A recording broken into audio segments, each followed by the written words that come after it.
Bem-vindos a São Luís, Maranhão. Por que você não faz monolito? Ai, porque eu não quero. Foda-se a opinião das pessoas. Cara, é que ia ser muito legal, mas eu acho que vai ficar por uma V2 mesmo. Somos programadores, não vivemos sem café. Tudo na AWS pode virar realmente o cão chupando manga. Mano, faz o teu projeto do jeito que tu quiser, então. Conhecimento me tirou um lugar que eu não quero mais outro. O mundo poderia ser um JSON. Só você sabe das suas tretas. Vai ser sempre sofrimento. Não quero não, entendeu? O tamanho do desespero é combustível para o trabalho. Me deparei com algumas coisas bem complicadas. Foi uma mudança de escopo. Confusão. O nosso microserviço é um microserviço de 0 usuários, né? Pra falar tem um monte de gente, pra fazer tem poucos. Bem-vindos a mais um episódio da construção do meu SaaS. Hoje é dia 23 de fevereiro e estamos no dia 37 de 300 de estudo no ano. E eu estou vlogando aí pra vocês, né, toda a evolução da construção do SaaS que eu estou fazendo. E este é o episódio 6.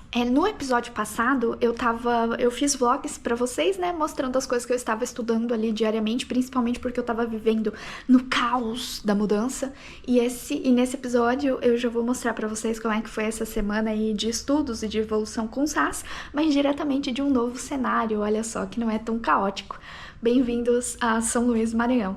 Meu esposo e eu vamos ficar aqui por um mês. E a gente já tem as nossas estações de trabalhos aqui montadas. É aqui que eu trabalho diariamente. Percebam que não é tão caótico. Essa mesa de cozinha normal, cadeira que eu achei muito confortável, computador, aqui fica a segunda tela. Só que pro episódio de hoje eu montei as minhas coisas aqui pra eu estudar. Que essa mesinha, tipo assim, fica pra fora, né? Perceba. Mas pro que eu preciso pra estudar e tudo mais, geralmente eu não fico com a segunda tela aqui daí, só que agora que eu vou gravar, vou mostrar no computador como é que foi essa semana, né, de evoluções aqui com os meus microserviços, eu decidi colocar aqui, mas é bem confortável. Contrato home office é a primeira vez que eu tô tendo nessa minha vida, porque os outros tive tanto presencial quanto híbrido, né? Então agora tá sendo a primeira vez que o contrato mesmo é remoto, e aí dá essas liberdades, né, de a gente morar por aí. É uma coisa que a gente sempre quis fazer, meu esposo e eu, e a gente não tem muitas responsabilidades, né? Somos só nós dois, então fica tranquilo de fazer esse tipo de coisa. A gente sempre se preocupa daí com as coisas pro trabalho, né? Então, tipo, ter um espaço confortável para trabalhar, uma mesa, né? Legal ali, que vai comportar o nosso trabalho, o nosso estudo, porque a gente também tem uma rotina bem certinha, bem regrada de estudo. E internet muito boa. Essas coisas, assim, são sempre os pontos fundamentais pra gente escolher o local que a gente trabalha. Pra quem acha meio estranho, por exemplo, trabalhar de uma mesa e tudo mais, talvez não seja tão confortável assim, né? Mas a gente nunca teve uma estação bem certinha de trabalho, sabe, gente? Então, por exemplo, eu sempre trabalhei de mesa de cozinha. É isso aí, um dia eu quero ter um escritório, com certeza. Quero botar uns LED no escritório, ter algumas coisas mais personalizadas e tudo mais. Porém, ainda não chegou o dia e, honestamente, eu me sinto bem confortável do jeito que tá por enquanto. Antes de começar a falar realmente sobre os updates do SaaS, do que aconteceu, né, durante essa semana de estudo, eu quero falar com vocês sobre uma coisa que geralmente tem aparecido, assim, tanto de comentário quanto de perguntas, que é sobre foco para estudar. Então, vamos conversar sobre isso. Eu tenho recebido, assim, muitas perguntas sobre como manter o foco de estudo, como que, tipo, eu consigo estudar todos os dias, que eu não procrastino e tudo mais. E eu vou falar um negócio pra vocês. Isso é hábito. No começo, quando eu comecei a ter essa rotina bem regrada de estudo, foi em 2022. Eu tava muito movida ali pelo, meu Deus, eu preciso fazer acontecer. Depois que eu consegui o meu emprego, realmente poderia ter deixado ali a peteca cair, ter diminuído um pouco os estudos, mas eu sempre tive a cabeça de que eu precisava ter aquele estudo contínuo para conseguir evoluir no trabalho, evoluir na minha função, ser uma melhor programadora e tudo mais. Então, eu mantive o hábito como um compromisso mesmo pra mim. Por exemplo, se você gosta de ir na academia e você tem um compromisso de 3 a 5 vezes eu preciso ir na academia. Ninguém tá te obrigando, ninguém tá apontando uma arma na sua cabeça falando, cara, você tem que ir à academia. Você tá fazendo isso pra você mesmo, né? É um compromisso de você com você mesmo. E é algo que eu faço muito com os estudos. Que eu sempre tive a cabeça de que estudar é importante. E eu já estive na posição de que o estudo realmente me salvou. Então, o conhecimento me salvou, o conhecimento me tirou de um lugar que eu não quero mais voltar, entendeu? Então, esse compromisso que eu tenho comigo mesmo é muito sério. E além disso, eu sempre penso no meu eu do futuro. Eu penso, cara, eu tenho que sofrer agora pra Ângela do futuro poder ficar de boas, porque senão vai ser sempre sofrimento. Não quero não, entendeu? Eu quero que a Ângela do futuro fique tranquilona. Então eu sempre tento manter esse hábito com muito compromisso. Você não precisa, tipo assim, ficar meio neurótico com, nossa, eu tenho que estudar 2 horas por dia, todos os dias, eu não posso errar, não posso ter final de semana off. Cara, essas coisas não existem. Um hábito, ele tem que ser consolidado e você tem que fazer da forma que cabe na sua rotina. Não fica comparando a sua rotina com a de outras pessoas, porque isso aí, meu amor, isso aí é pedir pra se ferrar. Não adianta, não tem comparação. Só você vive a sua realidade, só você sabe das suas tretas. Por isso que, tipo assim, quando alguém comenta alguma merda sobre mim, essa aí deve ter tido uma vida muito fácil pra ter conseguido chegar onde chegou, ou quando vem com muitas críticas, honestamente, eu não me importo, sabe? Foda-se a opinião das pessoas. A gente tem que fazer as coisas pela gente mesmo. Só a gente sabe das nossas dificuldades, só a gente sabe o que dá, o que não dá pra encaixar na nossa rotina. Então não fica se comparando com pessoas que estudam, assim, horrores, 3 horas por dia, 4 horas por dia. Faz o que cabe na tua rotina. Isso foi um negócio que me veio, assim, muito forte em 2023. Foi o meu 2º ano, assim, consecutivo de estudo, já falei pra vocês, né? Eu estudo certinho, olha o tamanho do desespero. Gente, olha só, se eu sou assim, estudando sempre, imagina se eu não estudasse, eu sou obrigada a estudar. A gente tem que reconhecer as nossas dificuldades. Então, em 2023 eu comecei a fazer o 100 Days of Code, 100 Days of Code, que é um desafio muito legal, só que tinha umas regras do tipo assim, você tem que estudar todos os dias e você tem que estudar 1 hora por dia todos os dias. Paradinha aqui, cara, tá calor pra caramba, né? Tá calor pra caramba, mas a gente não vive sem café. Somos programadores, não vivemos sem café.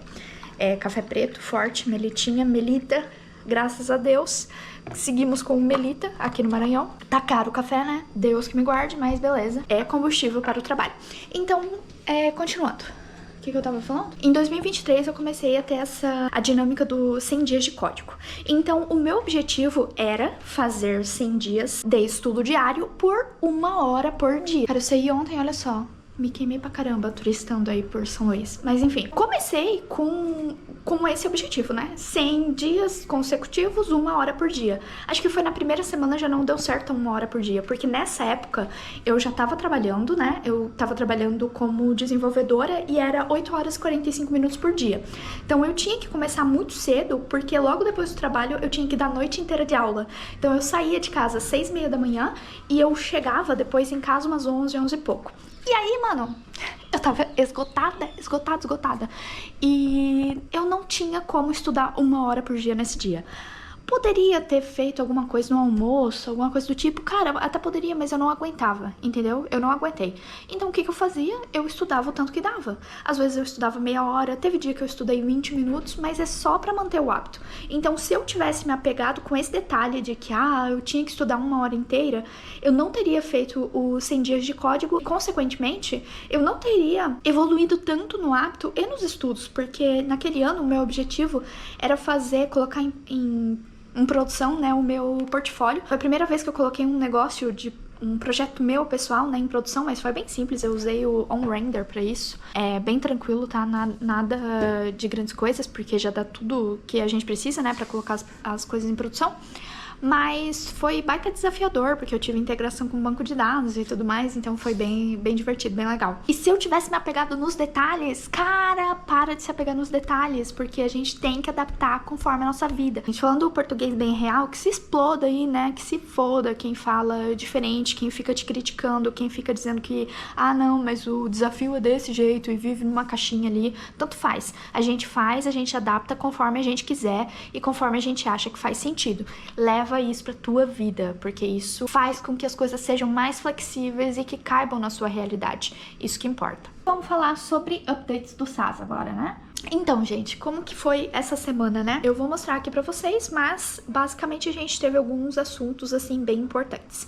O primeiro é que eu terminei o desenvolvimento básico, né, cru, do microserviço de eventos. Pra quem ainda não assistiu os outros episódios da série de SaaS, tem uma playlist aqui que eu vou deixar linkada, é desse lado, eu acho, para você poder assistir, mas eu estou construindo um SaaS de notificação em que o usuário vai poder se cadastrar numa plataforma, vai poder cadastrar os seus eventos e aí ele vai receber uma notificação, idealmente no WhatsApp, mas se não der a gente vai usar e-mail, sobre o evento que ele quer cadastrar naquele dia. Então, o desenvolvimento cru de uma parte do microserviço de eventos está feito, ele já está se conectando com o microserviço de usuário. Estou fazendo tudo isso por API REST, vai ficar dessa forma, muito provavelmente. Se eu sentir a necessidade de colocar alguma coisa assíncrona por indisponibilidade ou qualquer coisa do tipo, eu vou colocar, mas não há necessidade neste momento. Vamos ver como é que vai ficar. E fiz testes, né, pra realmente ver essas conexões, eu vou mostrar ali pra vocês. Outra coisa que aconteceu de muito importante foi uma mudança de escopo. Ah, meu Deus do céu, se isso aqui não é uma empresa, um projeto de empresa, não sei o que é, mudança de escopo. Gente, coisa mais normal do mundo. É assim que a gente trabalha, tá, pessoal? Muito difícil a gente não ter mudança de escopo no dia a dia do trabalho também. As coisas vão acontecendo e a gente vai tendo que se adaptar. Essa é a vida do programador, é adaptações, é flexibilizações e etc. Então, nada mais justo do que acontecer no meu projeto pessoal também. Mas eu quero conversar com vocês, porque eu acredito que isso, para um programador que já seja muito mais experiente, já teria sido visto, né? Já teria sido percebido aqui no começo mesmo da idealização do projeto. Mas eu já falei pra vocês nos outros episódios e vou repetir, conforme a banda toca, a gente vai se adaptando, se exploda o resto. A gente vai adaptando pro que a gente vê que dá de fazer. E é isso aí. Agora vamos para o computador. Então, gente, vamos lá para as evoluções, né, do microserviço de evento. Então, eu fiz todo o microserviço, toda a parte de arquitetura. Estou usando a arquitetura hexagonal aqui. Hexagonal, enfim, tanto faz. Mas, basicamente, é o seguinte, né? A gente tem aqui como nosso principal adapter, né, de entrada na aplicação o Event Controller. Esse Event Controller, ele é o que vai fazer com que a gente consiga, né, um usuário consiga cadastrar eventos, editar eventos, listar seus eventos. Na verdade, essa lista de eventos, depois eu posso até mostrar ali no Figma de novo pra vocês, mas ele já vai ser, né, carregado pro usuário poder verificar ali os eventos que ele tem. Deixa eu até abrir aqui pra mostrar, porque eu acho que vai ficar melhor. Então, esse microserviço de eventos, né, ele é responsável por essa telinha aqui, basicamente. Então, quando eu for clicar num novo evento, eu colocar qual evento que eu quero cadastrar, eu vou estar fazendo um post na minha aplicação. Para eu ver todos esses eventos, ele vai estar listando, né, por meio ali de um get, que vai retornar a lista de todos os eventos que eu, Ângela, cadastrei. E aí eu vou poder fazer edições no evento, vou poder fazer deleções. Então essa é a parte que eu construí até então, que é o famoso, né, o famoso CRUD. E já tivemos uma mudança, uma alteração nesse microserviço aqui. Por quê? Porque eu me deparei com uma situação que me fez pensar em mudar o meu escopo. Olha só que coisa interessante. Percebam, eu queria fazer com que... Cara, é que ia ser muito legal, mas eu acho que vai ficar pra uma V2 mesmo. Eu queria cadastrar um evento, queria fazer esse cadastro de evento e colocar uma data e um horário pra eu receber a notificação. Então, por exemplo, eu fiz ali um cadastro de um evento pro meu sisteminha no WhatsApp, ele me lembrar que às 4 horas da tarde eu tenho que tomar um remédio. Eu vou retirar essa função do meu projeto neste momento. Por quê? Vamos conversar sobre isso. Eu cheguei no momento de estudo em que o seguinte, eu tava pensando, né, gente? O meu microserviço de usuário, ele vai ser responsável por registrar um usuário e tudo mais. Nos outros episódios aí da construção do SaaS, a gente já conversou sobre isso. Meu microserviço de evento, eu vou ter que conversar aqui com o meu microserviço de usuário, que eu nem coloquei isso aqui na arquitetura, ó, mas basicamente eu vou chamar o meu serviço de usuário por HTTP, só para garantir mesmo, né, que o meu usuário ali existe e tudo mais. É uma chamada bem simples, uma uma validação bem simples, baseado no ID do usuário, mas essa comunicação aqui, ela talvez ainda vá ser mudada. E o meu microserviço de evento, né, o Event Service, ele vai... A ideia, né, é ele enviar o evento cadastrado para uma fila, ou um tópico, ou whatever, não sei, aqui por enquanto eu coloquei uma fila, para o Notification Service ficar escutando, né, esse tópico, por exemplo, se inscrever num tópico, e aí saber, né, quais eventos que ele vai ter que estar disparando de notificação para cada usuário em determinados dias. Aí é que eu digo pra você, se a pessoa tem mais chão andado, provavelmente ela já teria sacado isso lá logo de cara, mas eu não fui essa pessoa, né, então tô tendo que fazer diminuições no meu escopo porque o seguinte aconteceu. Olha só, vocês estão escutando isso? Confusão. Como diria o poeta, dedo no C# gritaria. Então, gente, eu me deparei com algumas coisas bem complicadas. Por quê? Porque eu tava pensando o seguinte, né? Tava estruturando aqui como é que ia rolar comunicação com SQS, SNS, que era a minha primeira ideia, né? E vai ser o que eu vou fazer, já vou explicar pra vocês por quê. Mas eu me deparei com uma situação de que se eu adicionasse aqui a hora, né, para enviar essa mensagem numa determinada hora para a pessoa, provavelmente eu ia ter muito processamento, o que ia ficar meio complicado. Porque qual que é o evento, né? Qual que vai ser o fluxo? Eu coloquei aqui 3 opções de fluxo que eu vou mostrar para vocês, que é o seguinte. A primeira opção que eu pensei foi o meu Event Service. Assim que eu cadastrar um evento, ele vai enviar esse evento para uma fila, para um SQS. Estou trabalhando com a Amazon, por quê? Por que eu estou trabalhando com a AWS? Eu uso muito a AWS no trabalho, eu quero verificar melhor, né, como é que funcionam as coisas. Que nem eu já falei para vocês, em empresas maiores, os papéis eles são melhores definidos. Então hoje eu trabalho com a AWS, mas essa parte de configuração, essas coisas mais estruturadas, a gente tem SRE para isso. Então eu quero entender melhor as coisas por baixo dos panos. Já fiz outros projetos, que nem eu já falei para vocês também, tipo de envio de e-mail, por exemplo, cadastro de produtos, um e-commerce, tipo, um e-commerce que era basicamente um JSON. O mundo poderia ser um JSON, seria muito interessante para nós backends, né? Mas não é assim que funciona. Então voltando, né? A partir do momento que eu posto um evento, esse Event Service vai mandar para uma fila.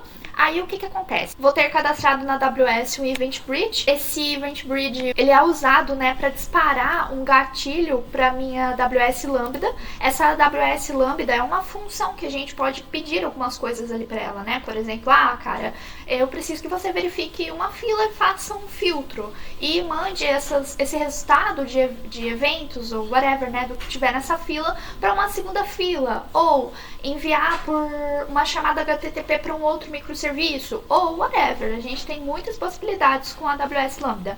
Então, esse Event Bridge ia disparar, né, ia ser o gatilho para minha AWS Lambda, que ia verificar nessa fila Schedule Events, se tem eventos para o dia específico de hoje. E aí, com isso, eu ia enviar esses eventos aqui para o Notification Service. Então, esse cara aqui, na real, via post, esse cara aqui, na real, eu nem ia precisar. O Notification Service nem ia, na verdade, se comunicar diretamente com essa fila. É uma possibilidade. Aqui eu poderia enviar por um post, por exemplo, para o Notification Service. Essa é a opção 1. Não gostei muito da opção 1, apesar de ser a mais simples, né? Mas a gente quer botar o over-engineering até onde não cabe, então seguimos com as possibilidades. Opção 2. Mas antes disso, né? Aonde que daí eu encontrei a grande dificuldade do horário? Aqui. Nessa situação, pessoal. Tipo assim, eu tinha mapeado a hora, só que daí, imagina você, usuário, cadastrando, por exemplo, um evento hoje, entra ali no nosso sistema, né? Cadastra um evento hoje para receber notificação meio-dia. Já vamos perder a possibilidade de receber notificações ali durante um dia inteiro, né? Durante o dia de cadastro de evento. Então, ia ser um pouco complicado. Ia ser complicado, por exemplo, eu colocar um tempo de 5 em 5 minutos para eu engatilhar, né, essa AWS Lambda para ela mandar pro Notification Service. Pode ser que tenham outras possibilidades, né, um webhook, por exemplo, alguma coisa nesse sentido, mas eu estou focando, né, em aprender melhor sobre a AWS. Aí problemas aconteceram, né, e eu vi que, putz, cara, eu acho que esse processamento aqui não vai ficar tão legal. Então, partimos para opção 2. E com esse desenho aqui, eu já tinha pensado que eu ia tirar essa possibilidade de horário e poderia ficar numa V2. Outra coisa que eu tirei também foi a tag, tá? Porque a tag eu penso que talvez depois eu vá ver se vai ficar legal ou não realmente separar por tags, mas como eu quero uma versão um pouco mais concisa, digamos assim, né, pra minha V1, então eu retirei essa tag também. Isso foi antes até de eu me deparar com esse problema do horário. Aí a opção 2 que eu tinha era o seguinte, que eu tenho, né?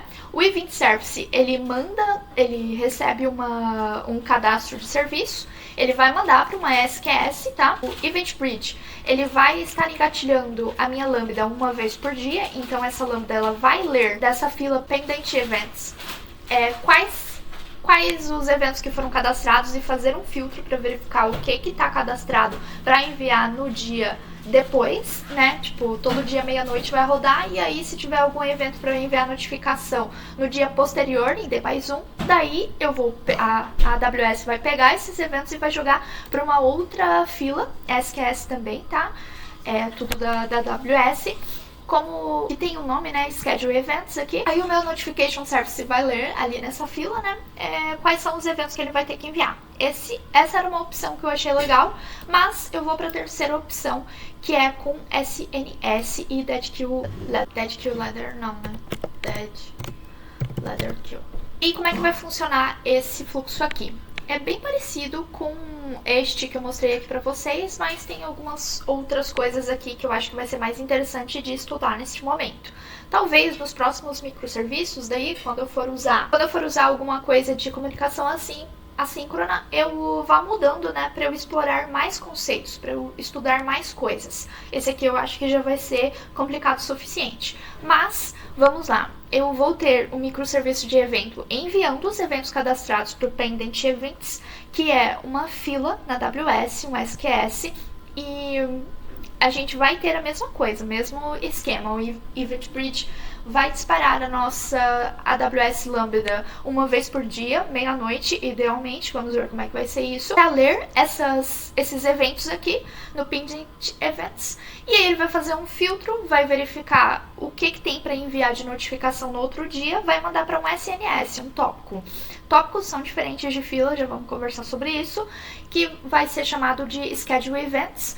Porém, um tópico, o meu Notification Service, ele vai ter que se inscrever para estar escutando esse tópico, né? Então, digamos que o Notification Service ele fique indisponível em algum momento, caia, não esteja mais online, esteja offline. A gente vai perder eventos se a gente não tiver essa Deadlock Kill aqui. E, por exemplo, se falhar, né, a gente consegue o Schedule Event. Se ele não conseguir realmente tirar essa mensagem da fila, tirar essa mensagem desse tópico por algum tipo de falha, a gente coloca no DLQ e aí o Notification Service não corre o risco, né, de estar perdendo essa mensagem. Pode ser que hajam coisas mais complexas aí por trás, né, que eu verifique que, enfim, talvez seja alguma coisa que eu ainda não tenha enxergado, mas aos poucos daí, conforme a gente vai construindo essa solução propriamente dita, daí a gente vai modificando. Mas eu escolhi a opção 3, tá? A opção 3, ela trabalha com mais coisas, são coisas que eu trabalho no trabalho. Coisas que eu trabalho no trabalho é bom, né? Mas coisas que eu utilizo no trabalho. Então eu quero aprender mais sobre isso, aprender mais sobre configurações, sobre como as coisas acontecem debaixo do pano. Mas daria de, por exemplo, fazer só com uma fila. Não teria grandes problemas em relação a isso. Aí a gente tem que conversar mais a respeito de tópico e fila, né? Vamos lá. Então, gente, eu já falei pra vocês, né, que eu gosto bastante de fazer desenhos pra ver as coisas. E é o seguinte, a gente tem alguns pontos muito importantes, né, de conceitos muito importantes para trabalhar na AWS.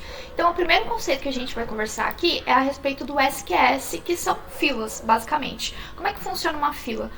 Uma fila, ela pode funcionar de algumas formas, né, não necessariamente precisa ter aquele padrão first in, first out, que é tipo a fila da lotérica. A primeira pessoa que chegou vai ser a primeira pessoa que vai ser atendida. Tem outras formas, tem formas que não se preocupam com como é que está a chegada de cada pessoa, né? Simplesmente vai vindo aleatoriamente. Mas essa é a ideia. A ideia é que uma mensagem chegou, ela vai ser retirada dessa fila e vai ser atendida, no caso. Então, o SQS, Simple Queue Service, ele funciona da forma standard, tá ligando para a ordem das coisas e também pelo FIFO, que é First In, First Out, que foi isso que eu acabei de falar para vocês. Então, essas filas aqui, quando a gente tá trabalhando com filas, a gente só pode ter um consumidor, uma pessoa pegando as coisas dessa fila. Então, a gente não tem a possibilidade que o SNS, que é o Simple Notification Service, tem, que é entregar uma mesma mensagem para vários consumidores. Então, pensando no nosso problema, né, para o futuro, caso eu queira, por exemplo, entregar uma notificação via WhatsApp, uma notificação via e-mail, uma notificação via mensagem de celular e etc., o interessante seria que a gente tivesse um SNS para poder abrir essas portas para a gente. Então, para a gente ter mais de um serviço se inscrevendo nesse tópico, para poder dar esses gatilhos de mensagem, né? Então, essa é uma justificativa para usar SNS naquele caso aqui. Neste caso aqui, usar um SNS em vez de usar um SQS. Mas o nosso microserviço é um microserviço de 0 usuários, né, galera? É um microserviço de estudo, então não teria problema. Porém, contudo, todavia, entretanto, qual que é a regra? A regra é, se a gente precisa estudar alguma coisa, a gente estuda.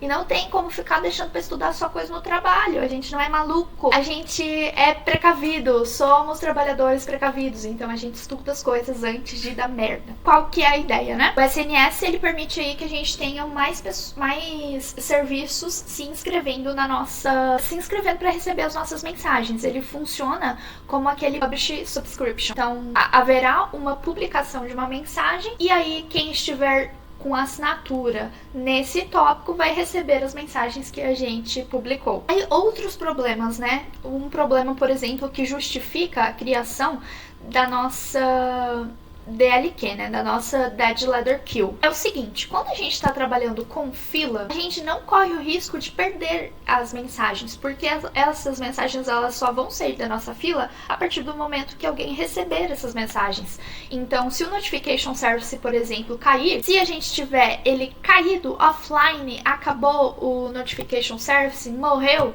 não tem problema, porque a gente vai ter as nossas mensagens aqui salvas no Schedule Events, não vai ter problema. Agora, se a gente está no cenário de que o nosso Notification Service caiu, morreu e a gente não tem a Dead Letter Queue, a gente se ferra, porque não vai haver persistência aqui no tópico. Se não tiver ninguém para escutar, isso aqui, a comunicação ela é basicamente instantânea, a gente perde a mensagem. Então a gente precisa dessas garantias. Se eu conseguisse garantir que o Notification Service estaria sempre disponível, que é o que acontece nas empresas geralmente. E como que acontece isso nas empresas? Acontece isso com várias instâncias de pods. Então, por exemplo, a gente tem, sei lá, umas 4 instâncias desse Notification Service. Se um deles morrer e cair, putz, acabou. A gente ainda tem 3 para segurar as pontas pra gente, entendeu? Então isso é o que acontece numa empresa normalmente. Mas aqui a gente não tem essa segurança. Então o que eu vou fazer? Para caso o meu Notification Service vá de arrasta para cima, a gente tem a nossa Dead Letter Queue para colocar as mensagens que não foram recebidas, que houve falha para estar recebendo elas. Pode ser que isso seja bem complexo, vamos ver. Essa vai ser a primeira vez que eu vou fazer, não participando de uma equipe que já fez, não participando de consumo dessas coisas e tudo mais. Essa vai ser a primeira vez que eu vou estar realmente fazendo isso até em projetos pessoais. Então é basicamente isso. A única coisa que eu não falei pra vocês aqui foi sobre esse Identity and Access Management, o IAM, famoso IAM da AWS, mas basicamente sempre que a gente for criar uma fila, eu até coloquei aqui, né, o passo a passo. Você vai lá na AWS, né, no SQS, você cria a sua fila, você vai pegar a URL e você vai ter que criar uma política de acesso no IAM, para dizer se pode ler, se pode receber, se pode escrever, whatever. Você vai estar dizendo o que um serviço, né, que vai estar entrando em contato com essa fila, o que ele vai poder estar fazendo. E a mesma coisa no SNS. A gente cria o tópico, a gente assina uma fila do SQS e aí a gente verifica também, né, a gente tem que colocar todas essas coisas na nossa política de acesso. É um negócio que parece ser difícil, mas em teoria é simples, porém tudo na AWS pode virar realmente o cão chupando manga. Isso é normal. Cara, esses dias no trabalho a gente teve bastante complicações com a AWS, meu Deus do céu. Naquela semana dos vlogs, das tretas, foi só dedo no C# gritaria mesmo. Foi uma loucura, mas a gente tem a SRE brabo. E aqui, qual que vai ser a nossa SRE? Provavelmente inteligência artificial, né, gente? Meu Deus do céu, vamos ver como é que vai ser os próximos capítulos. Bom, então vamos fazer um teste. Deixa eu mostrar pra vocês de forma bem simples, o que está acontecendo. Gente, tá tudo local por enquanto, tá? Não temos nada, eu não subi absolutamente nada em lugar nenhum. Então, basicamente, o meu MS Event Service, ele vai se conectar com o meu users localmente. A porta do meu Event Service é o 8081, enquanto a do users é o 8080. Fiz uma definição aqui, né, no Application YAML, pra gente não fazer essas coisas todas chumbadas. Então, a partir do momento que eu for colocar isso em produção, alguma coisa do tipo, eu consigo colocar o URL real dele aqui. Então, vamos fazer um teste pra vocês verem como é que está. Ah, uma coisa, né? O microserviço de usuário, ele vai usar Postgres, estou usando o H2 para fazer os testes, né? E o nosso microserviço de evento, ele vai usar Mongo. Então a gente já tem aqui uma grande diferença, né, das coisas acontecendo. Bancos diferentes, relacional e não relacional. Mas a gente pode bater um papo sobre isso nos outros vlogs de SaaS, porque esse aqui a gente já falou sobre bastante coisa, né?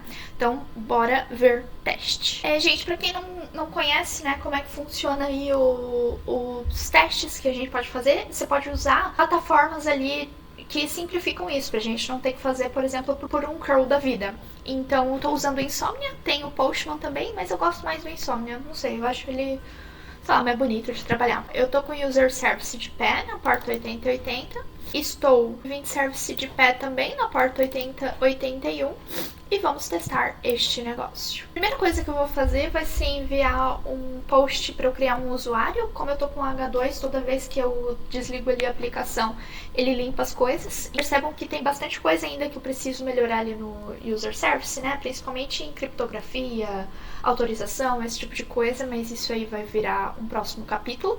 Depois eu falo mais sobre isso com vocês, mas eu vou fazer aqui o meu usuário. Eu já tinha a resposta dele, né? Porque eu sempre crio esse. João... Como exemplo. Então, beleza, né? Eu tenho esse cara aqui. Aí o meu get me retorna ele. Eu já tinha clicado aqui, tá? E aí, com isso, eu vou poder postar um novo evento. Eu também vou usar um que eu já criei. Ele tá com a resposta aqui, porque eu já criei ele, né? Eu só fico mudando o ID do usuário, mas depois eu vou fazer um teste aqui errado também pra vocês verem. Mas então a gente tem esse evento criado, né? Um evento do tipo medical, um evento do tipo monthly.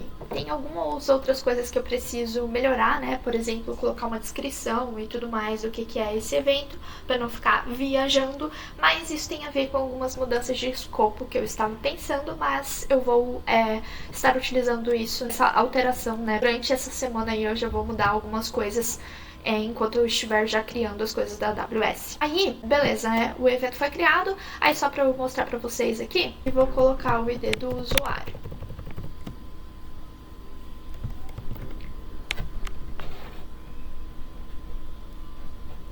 Esse cara aqui.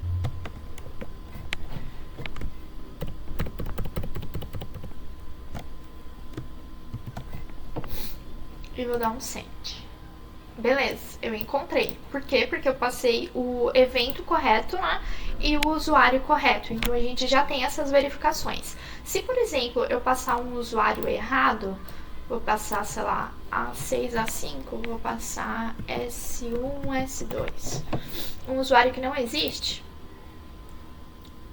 ele deu bad request e isso aqui não foi tratado, ó. Esse é um erro que a gente não pode ter na nossa base. A gente precisa devolver erros melhores, né? Então isso aqui, por exemplo, é uma coisa que eu preciso melhorar nas minhas exceções. Como que a gente faz isso, né? Ali no Event Service, a gente tem um pacote de Exception Handler, né? A gente tem um REST Controller Advice aqui no Spring que ele consegue deixar nossos erros bem apresentáveis para o usuário. Esse aqui, por exemplo, foi um que eu não fiz isso e eu vou ter que fazer para deixar melhor. Então, beleza. Esse aí foi um erro encontrado. Deixa eu pegar de novo aqui. A6, A5. Tá ok. E aí eu vou mudar o ID do evento. Em vez de colocar 313, vou colocar 212 aqui. E aí esse aqui tá bem bonitinho. Mostra que esse evento, né, não foi encontrado e tem um erro bem específico para mostrar o que aconteceu. Então ele é um erro tratado. Essas foram as evoluções, né, que eu tive aí durante essa semana com o meu SaaS. Como eu conversei com vocês, teve bastante coisa que eu preciso melhorar, né, preciso verificar, mas é importante de vocês terem isso na cabeça, que esse tipo de coisa, mudança de escopo e etc, essas coisas acontecem.